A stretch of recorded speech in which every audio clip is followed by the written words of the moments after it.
لە ساڵی 2014 لەم پەرلەمانی کوردستانەوە بڕیاردرا کەوا هێز لە باشووری کوردستانەوە بۆ ڕۆژاوای کوردستان بچێت کە ئەو کات دۆخی ڕۆژاوای کوردستان خراپ بوو.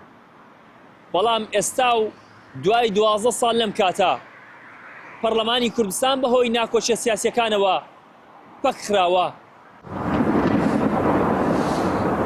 چاودێرانی دۆخی پەرلەمان دەڵێن ئەوەی لە ڕۆژئاوای کوردستان دەگوزارێت قڕکردنی میلەتێکە و دەبوایە ئێستا پەرلەمانی کوردستان وەک مەرجەعی سەرەکی کورد ڕۆڵ ببینێت بە تایبەت بۆ پرسە چارەنووسسازەکان.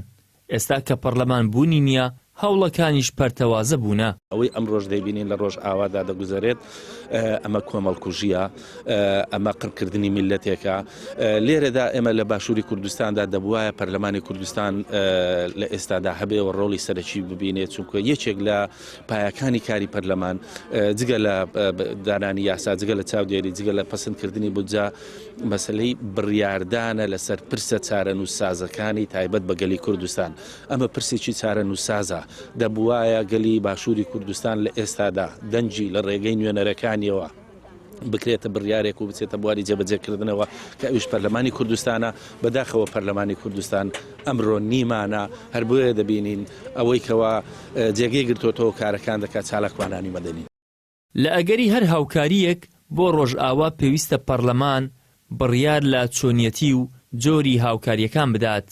بەڵام ئێستا کە پەرلەمان پەکخراوە و پارتی و یەکێتی هۆکاری پەکخستنین بەهۆی ڕێگنەکەوتنیان لەسەر دابەشکردنی بڕ و جۆری پۆستەکان. بەداخەوە بڕیاری ئەوها چارەنووسساز دەبی لە دەستگایەکی شەرعی بدرێت کە ئەوڕۆ لە هەرێمی کوردستان دەستگای شەرعی پەرلەمانی کوردستانە کە هەڵبژێردراوە بەڵام پەکخراوە. دیارە کە چێ موسەبیبە یەکێتی و پارتی موسەبیبن لە پەکخستنی پەرلەمان، بۆیە ئەگەر بکرێت بە زووترین کات پەرلەمان دابنیشێ و بڕیارێکی چارەنووسساز زارێکی دیکە وەکو کە 2014 دایان لە بۆ پاڵپشتی کۆبانێ و ڕەوانەکردنی هێز لە بۆ کۆبانێ هەمان ئەو بڕیارە بدەنەوە. لە حالەتی ئەگەر بێت و پەرلەماندانە نیشت ئەم ئەو ئەرکە دەکەوتە لە ڕووی یاساییەوە دەکەوتە سەرۆکی هەرێمی کوردستان.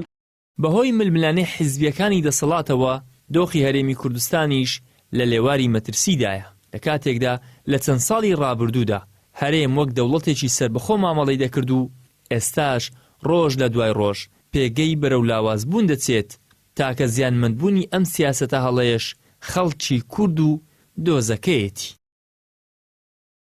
ئیدریس محەممەد، کەناڵی ئاسمانی پەیام، هەولێر.